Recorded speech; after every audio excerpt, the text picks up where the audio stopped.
Hello, friends. I'm clinical hypnotherapist Stephanie Conkle, and on today's show, I'm going to tell you the difference between waking hypnosis, waking suggestion, and trance hypnosis. And there is a difference between all three of those, and let me just go over them very, very quickly. So the first thing I want to go over with is just suggestion, waking suggestion. Waking suggestion is somebody suggests you to do something. Go have a seat over on that chair.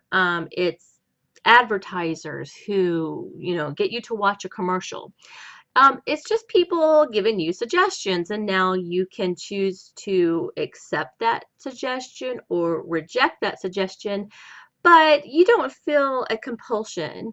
It doesn't feel like there's any kind of shift that has happened or anything sort of magical happening with those suggestions, just like, normal everyday suggestions. So that's waking suggestion. Then there is what we call waking hypnosis. Now, some people actually call waking hypnosis waking suggestion. There's a little bit of a confusion there, but for all intents and purposes and for what we're learning today, we're going to call this waking hypnosis. So waking hypnosis is a suggestion that you're given in the waking state that sort of bypasses the critical faculty in a way. Okay, so for instance, you have a child who gets a cut. We call them boo-boos. Let's say your child gets a cut on her elbow, and you run over and you say, Mommy is going to kiss it and make it feel all better. Or Daddy, I'm going to kiss it and make it feel all better, and that pain is going to go away. When you say it in such a way that your child actually believes you, and then you kiss the boo-boo and lo and behold, the pain goes away. Well, you just used waking hypnosis. So that's a great example of waking hypnosis. Another good example of waking hypnosis is if you've ever played a prank on somebody, like say an April Fool's Day prank, and you started to tell a story in such a way that you got people to believe what you were saying, and it kind of caused them to have maybe some sort of reaction. So for instance, I remember one year my dad told me that a cat had gotten inside the house. It wasn't our cat, it was a random cat, and the cat has been hiding in the house all day long, and he couldn't get this cat out of the house. So I spent the whole day searching for this cat. Here, kitty, kitty, high and low, under the couch, in the closets. Every once in a while, my dad would say, "Hey, I spotted its tail," or I heard it meowing or whatever. And I would say, "Really?" And I would go chasing this cat to the point where I really thought there was a cat in the house. I thought I heard the cat meowing myself. I thought I might have smelled a cat in the house. All right. So that's an example of waking hypnosis. I believed it to the point where I thought it was real. I had no reason not to believe him until he surprised me later and said April Fools. Then, yeah, so another example of waking hypnosis. This is an example that Dave Ellman gives to his students that he's teaching in his medical hypnosis courses. And by the way, Dave Ellman says that all good hypnotists use both waking hypnosis and trance state hypnosis, and they'll use it interchangeably. And if you're only using one pillar and not the other, then you're not going to be as competent as some of the best hypnotists in the world. So if you really want to be one of the best in the world, then learn both pillars of hypnosis. Learn it in the waking state and in the trance state. And if you need help on how to do that, I teach that. So go to stephanieconkle.com and to find out more information about that.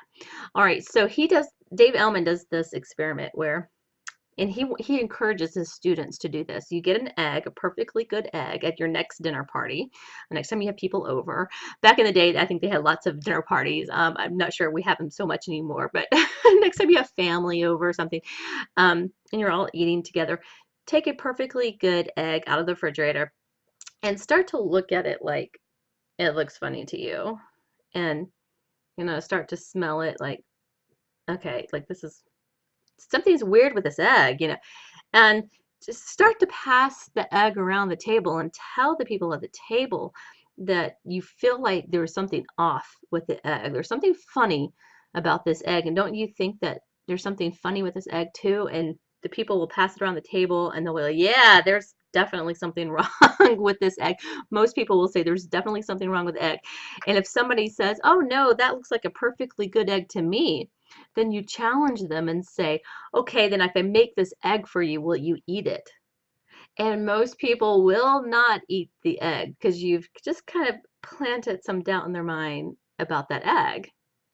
So that is what waking hypnosis is.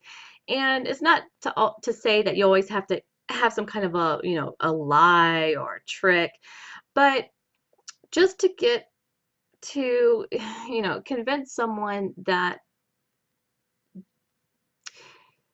that a change can be made. Okay, so for instance, it wasn't a lie when you said, I will kiss your boo-boo and make the pain go away, because if the pain went away, then you've affected the change. See? So now the truth would be, scientifically, most people who just go up randomly and kiss somebody's boo-boo, the pain is not going to go away if you do some sort of random, or if you do some sort of a trial. You're not gonna get that. So, but if you really take the time to set it up to convince someone that their pain can leave just by you doing a certain act with them, then you're helping to convince them of the power that they have within themselves. And it's really not the mom or the dad that's taking the pain away. It's really the child's belief system. It's this inner part of the child that knows how to take the pain away. Okay, so that's what waking hypnosis is, and that's how it differs from trance state hypnosis. And just for the people who are not hypnotists, trance state hypnosis involves doing an induction on someone, sort of like when you see in the movies the swinging pocket watch. We don't typically use swinging pocket watches anymore. We can, but we have better methods and faster methods to use nowadays. But that's inducing the hypnoidal state so people can go deeper into hypnosis. Now, there's some schools of thought that everyone's already in hypnosis, and then it's just sort of hijacking the trance by use of this ritual to get people to be even more compliant, so that you can do this wonderful change work with them in the hypnotic state. So, all right, so that's the difference between waking suggestion, waking hypnosis, and trance, or deep trance state hypnosis. Know the difference, and you'll become a much better hypnotist. And go out today and use it. Use it on somebody today, and let me know how it goes.